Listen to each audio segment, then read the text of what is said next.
Hey everybody, thank you so much for clicking on this video. Today we're going to talk all about goals. Specifically, if you're a person who has multiple goals that seem to be conflicting, how to approach that. If you've been watching me this year, you'll know that I've introduced running into my routine alongside strength work. So we're going to use a lot of my own personal experience and my experience training clients for some real life examples on how to navigate things that might not seem to quite fit together. But before we jump into that, if this is your first time here, my name's Justina. I'm a personal trainer based out of New York City who loves helping you get stronger and smarter through understanding the basics of how your body works. If that sounds good to you, I would love for you to hit that subscribe button, stick around so you don't miss any videos, and we're gonna jump right on into it. So we're gonna create an imaginary person here, and this imaginary person, we're gonna call her Betty. Betty's got three goals that on the surface seem to oppose each other. Betty wants to squat her body weight, run a half marathon, and learn how to do a handstand. So before we jump into an approach and programming and all of that, let's actually just break down each of these goals so you understand what type of movement quality we're talking about here. So starting with the squat goal. So Betty wants to squat her body weight, and let's say that this is like a max strength goal. So this is going to be more like that 1 to 5 reps. Specifically, let's say that Betty wants to get between 3 to 5 reps here. It doesn't truly matter for the purpose of this video what type of squat we're talking about, but let's just get specific for the fun of it. Barbell back squat. Moving into the running goal, again, Betty wants to run a half marathon, and obviously a half is a long distance, so this is more of an endurance goal. I would argue not only an aerobic endurance goal, but also a muscular endurance goal. Obviously, we're pulling a lot from the cardiovascular system here, but we're also really relying on those slow twitch muscle fibers or endurance fibers to safely make it through 13.1 miles and get us safely through the training. So if we compare this to the squatting goal, this is actually really different. Even if we just think about energy systems, the squat goal is going to be a lot more anaerobic and this goal is a lot more aerobic based. Betty's final goal is to do a handstand. Right off the bat, I just want to say, I'm not the best person to teach you how to do a handstand at all because I actually don't even know if I can do one. So if this was like a real person, I would do my own research, reach out to some of my trainer friends who do handstands, how they would approach that training. But for the purpose of this video, that's actually not that important. So just stick with me here. So this goal is skill-based and it's about relative strength, meaning strength in relation to the weight of your own body. In terms of what's going to be required to perform a handstand, we do need a lot of core and upper body strength as well as certain mobility patterns. Specifically, we're looking at wrist extension and shoulder flexion or that overhead position. So you can see with these goals, we actually have 3 main qualities that we're focused on: max strength, endurance, and a relative strength skill. So now that we understand exactly what we're looking for in terms of goals and movement qualities, let's set Betty's baseline strength so we have an idea of where we're going to focus first. So let's start with the squat goal. Betty's actually never back squatted before, but she does have really solid squat mechanics with like a dumbbell racked front squat as well as goblet squats. So what I would actually do first here is just get her comfortable with a little less load and a little more reps. So working a little bit more in that hypertrophy range, around 6 to 10, I would say. Depending on her comfort level, I might even start her at a Smith machine because that's going to take a lot of the instability out of the lift. But the reason in general I'm going to go higher reps here than what her max strength goal actually is because I want to give her enough reps under her belt to really get the technique down and give her nervous system a chance to like chill the fuck out. If we're putting load directly on the spine, it can be really jarring for people, especially the first time. So I like to give them a lot of reps, even if they have an end goal of working more in that max strength realm, because it's simply going to give their body a chance to understand the technique more and remove that inhibition. So once Betty has built some solid strength there, then I would start moving into some of those higher loads and lower reps. Let's shift into the half goal. So Betty has been an on and off runner for a number of years, but her max distance is a 10K, which is like 6.2 miles. Now she did actually sign up for a half in 3 months and she's following Hal Higdon's program. So we can see right off the bat that this actually is more of a timely goal. So keep that in mind. And then finally, moving into the handstand goal. So when we did a movement assessment, Betty actually had pretty limited wrist extension or like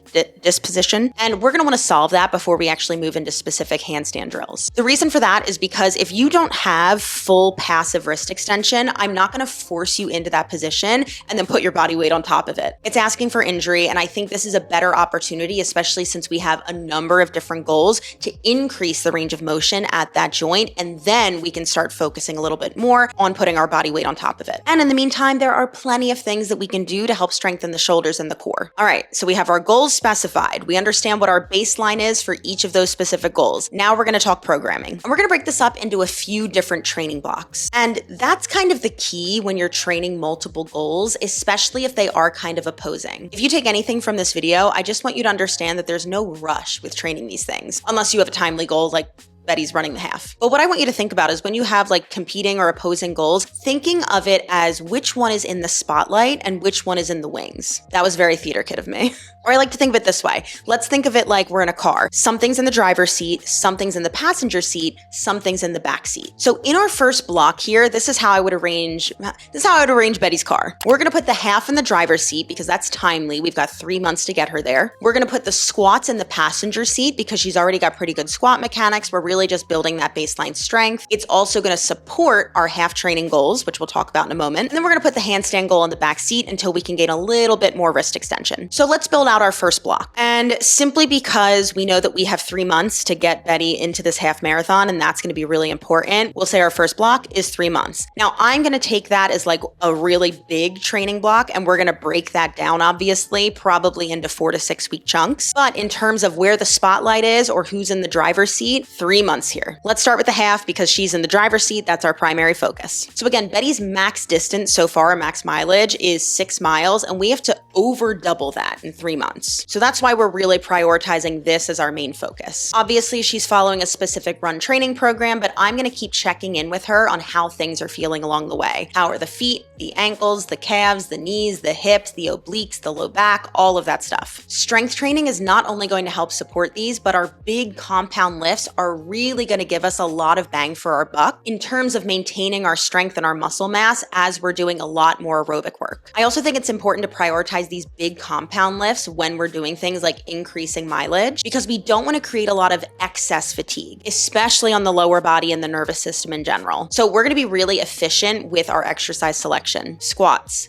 deadlifts, lunges, load them up, get in, get out. And then any accessory stuff that we're doing, this is specifically going to be for run support. Things to hit all of those stabilizing muscles. So the calves, adductors, the obliques, and a lot of where I'm gonna pull those exercises from is where Betty is feeling the most fatigue. Moving into squats. So this actually ties in better than you think because A, we do need that time to like build comfort and build some basic strength in our squats. And B, this is an excellent lift to really help keep those legs strong for hills and longer runs in general. Like I said earlier, I would approach this by working in kind of the hypertrophy realm, 6 to, I would say up to 10 reps. Again, we don't want to create too much fatigue here. And I'm going to encourage Betty to schedule these strategically around her runs because back squats are very fatiguing, especially on the adductors. And this is because we're getting 3 joints, ankle, knee, and hip, moving through huge loaded stretch ranges of motion, which is very beneficial, but we just need to make sure that we're not doing it the day before a long run. And then finally, our handstand goal. Since Betty's got a significant deficit in her wrist extension, we're going to focus on increasing that space right here. Specifically, I'm going to have her work through some CARs, controlled articular rotations, which is basically just a joint circle, mobilizing the space that she currently has access to, and then we're going to pair that with a PALS rails drill. I talked about mobility training in different videos before, so you can go back and check those out if you like, but essentially PALS rails contractions are strengthening and creating more space in our end ranges of motion. So again, if Betty only has this much wrist extension, but she needs this much, we're increasing that end range of motion.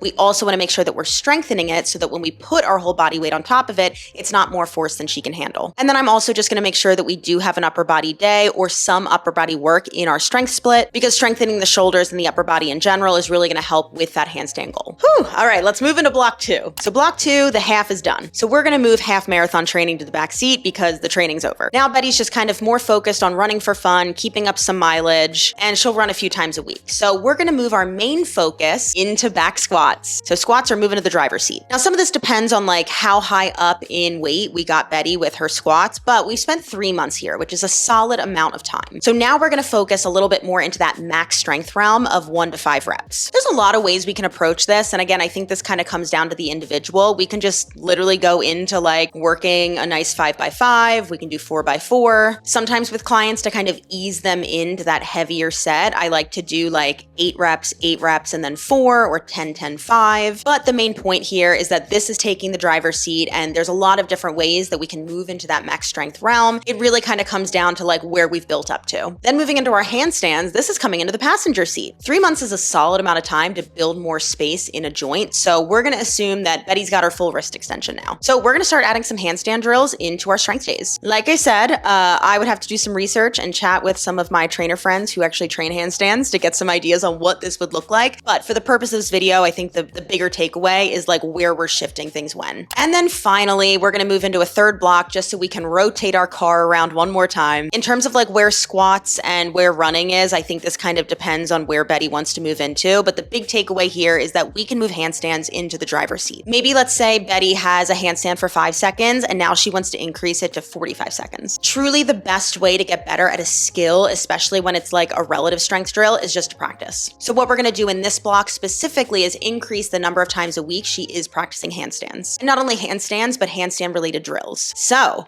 I know that was a lot. That was a lot of talking at you, a lot of imaginary Betty. I feel like Betty is our bestie now, but that's how you do it. You know, unfortunately, we can't focus 100% on everything at once, but I think that when we zoom out and look at the big picture, especially when we start to realize like, oh, we're going to be training, hopefully, our entire lives. I think we can really start to understand that like there is no rush to get to a lot of these goals unless it is a timely goal. But if you have some goals that you're working on and you're not really sure how to structure it or where to start, I would love to hear more about it down in the comments below. Again, make sure you hit that subscribe button so you don't miss out on future videos, and I will see you in the next one.